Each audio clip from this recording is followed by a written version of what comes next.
반갑습니다. 저희는 이번 연단 발표에서 당신의 삶을 바꿔줄 의학 로봇에 대해 설명할 이종국, 김민수입니다. 반갑습니다.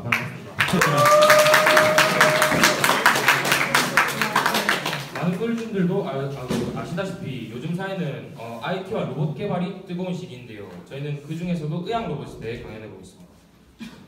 먼저 목차가 4가지로 이루어져 있는데요. 첫째는 의학 로봇과 개념, 그리고 종류를 설명해드리고, 두 번째는 의료드론 중, 그 중에서도 긴급 구조드론, 세 번째는 인간의 든든한 지원물이 되는 제약 로봇과, 네 번째는 저는 1부고 2부 강연자인 김민수 학생이 삶의 희망을 심어주는 의수에 대해 발표하겠습니다.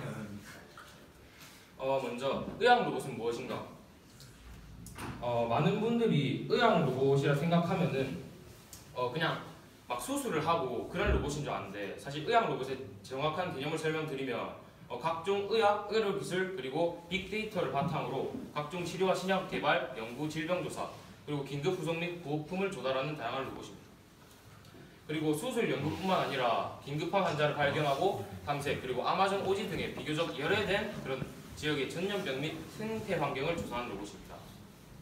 그리고 아까 말했다시피 과거에는 수술 연구에만 사용되었으나 최근에는 다양하고 많은 종류의 로봇이 탄생 그리고 개발 중입니다. 많은 로봇이 있는데 그 중에서 저희는 의료 로봇에 대해 설명해 드리겠습니다. 일단 많은 분들이 의료 드론 혹은 드론이라 하면은 그냥 장난감 혹은 촬영 장비로만 생각하고 있는데 하지만 드론은 여러 종류가 있죠. 특히 그 중에서는 의료 드론이 우리가 흔히 말하는 의료 드론은 최근에 방방 뜨고 있는데요. 그 중에서 저희는 전문화된 의료 드론에 대해 설명해 드리겠습니다. 먼저 의료 드론이라면 이 사진과 같이 넓은 의미로는 이렇게 아마존, 밀림, 그리고 공중에서 촬영하는 생태계 상황을 보거나 각종 전염병을 연구하는 데 쓰는 드론을 말합니다. 그리고 조금 더 자세하게 들어가면은 이렇게 긴급 구조 드론, 말 그대로 긴급한 지역에서 어떻게 구호품이나 이런 걸 조달하는 그런 드론입니다. 근데 이 사진을 보고 많은 분들이 드론치고 너무 큰 거 아닌가, 아니면 이것도 드론인가, 비행기가 아닌가 싶은데 저도 처음에는 그랬습니다. 근데 사진을 보시면 이렇게 이쪽은 사람이고 이쪽이 아까 말한 그 의료 드론입니다. 이 사진을 보시면은 의료 드론이 여기 있고 옆에 사람이 앉아 있는데 이 정도 사이즈입니다. 말 그대로 이렇게 앉아 있는 정도에. 그리고 이 앞부분을 열면은 이 각종 구호품과 물, 그리고 비상식량이 들어있죠. 그 외에도 의료 드론 많은 역할을 하는데 특히 전염병 관련 조사, 그리고 응급 환자를 탐색하기도 합니다. 실제로 외국에서는 산이나 오지에서 길을 잃어 미아가 되었을 때도 사용한다고 합니다. 그리고 구호용품을 조달하고 마지막으로 재난 지역의 조사와 보고에도 이용합니다. 근데 이런 기능이 있는데도 불구하고 몇몇 사람들은 그냥 인간이 할 수 있는 것이 아닌가, 아니면 왜 만드는 건가 이런 말을 하는데 사례를 하나 들어보겠습니다. 만약에 이렇게 공기 좋고 바람 숭숭 부는 에베레스트에 여러분이 이렇게 오르고 있습니다. 근데 갑자기 다리를 삐었어요. 내려갈 수도 없는 상황인데 이렇게 눈바람까지 붑니다. 다리도 못 움직이는 상황에서 여러분은 어떻게 될까요? 죽어요. 만약 여러분이 이렇게 슈퍼맨이거나 아니면 영화 히말라야 주인공 황정민 씨, 아니면 하나 못해가지고 국내 최초 공중부양맨 허경영 씨라고 하지만 우리는 정상 일반인입니다. 우리 같은 이런 일반인 다리가 삐었고 눈폭풍이 부는 에베레스트 정상쯤에서 우왕좌왕하고 당황해서 아무것도 하지 않고 있다면 어떻게 될까요? 결과는 당연히 이렇게 공기 좋고 터 좋은 영락공원에서 남자 구실 제대로 한번 못해보고 묻히겠죠. 하지만 의료 드론이 있다면 상황은 180도 달라질 것입니다.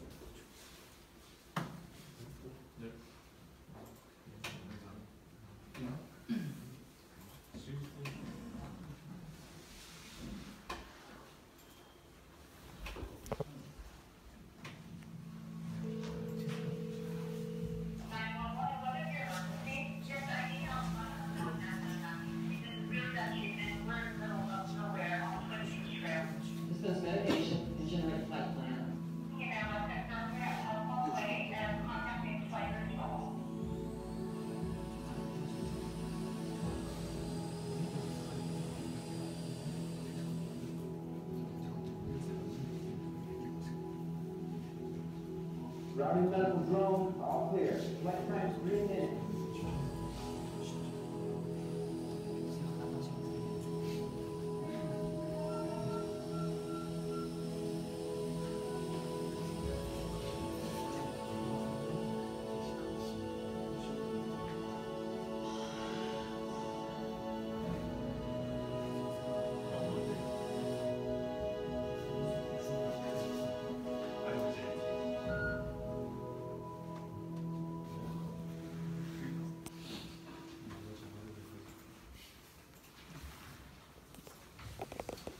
영상에서 보았듯이 우리는 이렇게 위급한 상황에 처해 있을 때 우리는 병원 혹은 드론에게 신호를 보내고 그 신호를 받은 병원 그리고 드론은 그 상황을 판단하고 우리에게 구호품 전달 혹은 구성 위에 빨리 재빨려 달려올 것입니다. 아까 상황처럼 남은 여생을 터 좋은 영락공원에서 보내는 그런 일은 없을 것입니다. 그리고 두 번째로 소개해드릴 것은 제약 로봇입니다. 많은 로봇이 의료 로봇이라 하면은 뭐 아까 말했듯이 수술용 혹은 각종 심부름을 하는 로봇으로 착각하는데 실제로 보면 이렇게 제약 로봇과 같은 다양한 로봇이 존재합니다.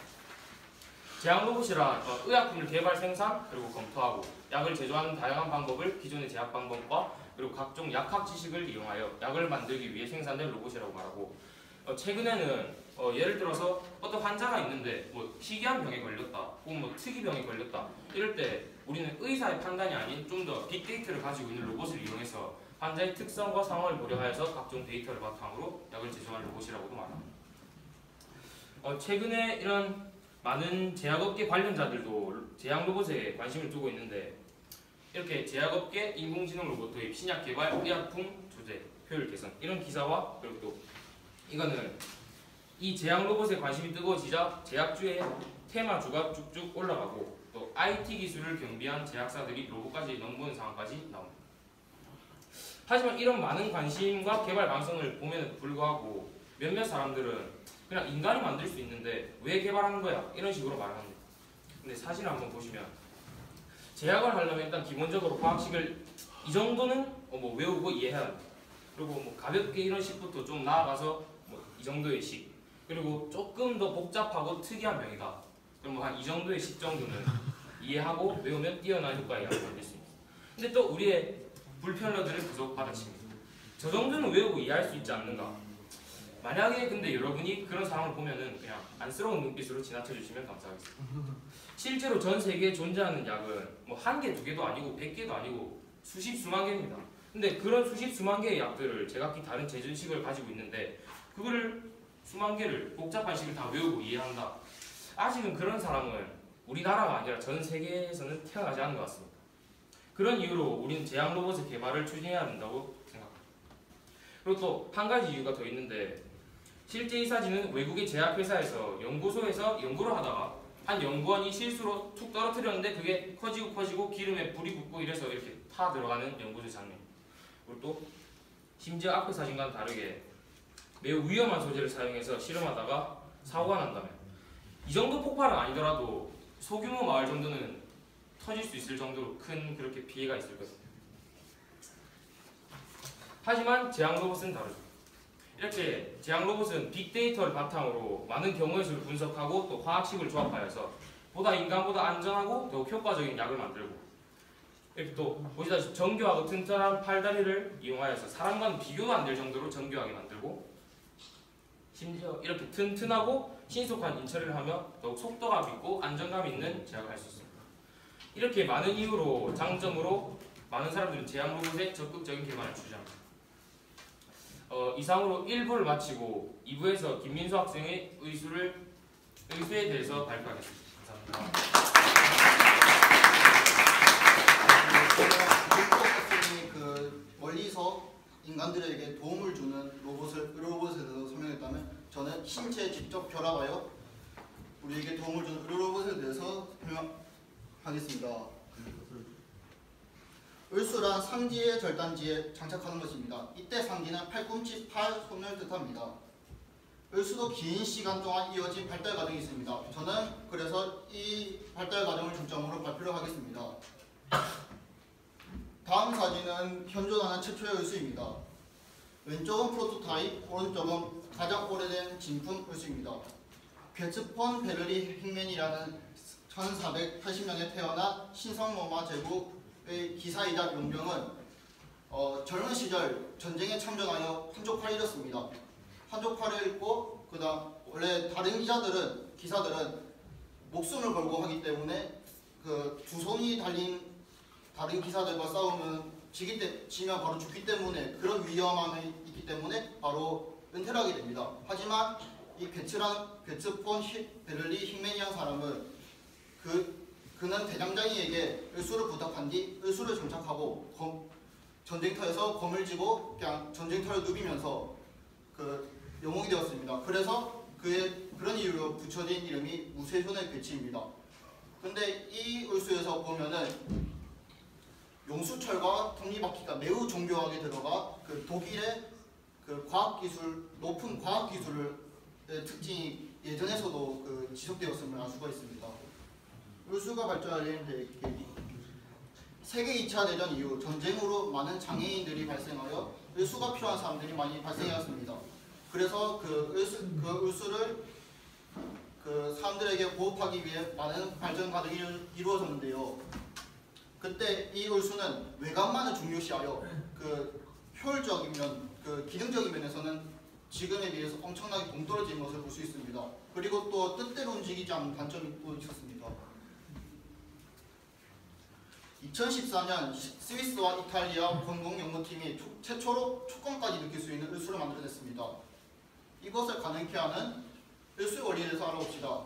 먼저 손가락에 붙여진 센서를 통해 감지된 전기 신호로 뇌로 전달되어 느낄 수 있습니다. 좀 더 자세히 들어가면 손의 그 을수 부분의 손 부분에 센서가 있습니다. 그 센서가 물질을 잡으면 그 감지된 센서로 감지된 정보를 그 기계를 타 저희 뇌로 전달되어 저희 그 촉감을 느낄 수 있게 됩니다. 을수의 미래. 저희 아마 이 부분의 발표는 저의 주관적인 생각이 많이 들어가 있을 겁니다. 원래 을수란 우리 사고나 아니면 선천적으로 팔이 없는 사람들을 위해 팔이 없는 그 불편함을 대신해주기 위해 만들어졌습니다. 근데 지금 그 발달 그 시대를 보면 이제 촉감까지 느낄 수 있어 이제 다른 평범한 손과 별로 다른 차이점이 없습니다. 그러면 을수의 목적은 거의 다 채웠다고 볼 수 있는데요. 하지만 그 사람들은 훨씬 더 좋은 것을 추구하기 때문에 더 좋게 만들려고 합니다. 만약 저보고 그 을수를 그 개발하라라고 하면은 저는 그 손목과 팔꿈치 사이에 모니터를 달아서 스마트폰을 기능을 대신하는 그런 을수를 만들 겁니다. 뭐 시간도 보고 뭐 날씨도 보고 통화도 하고.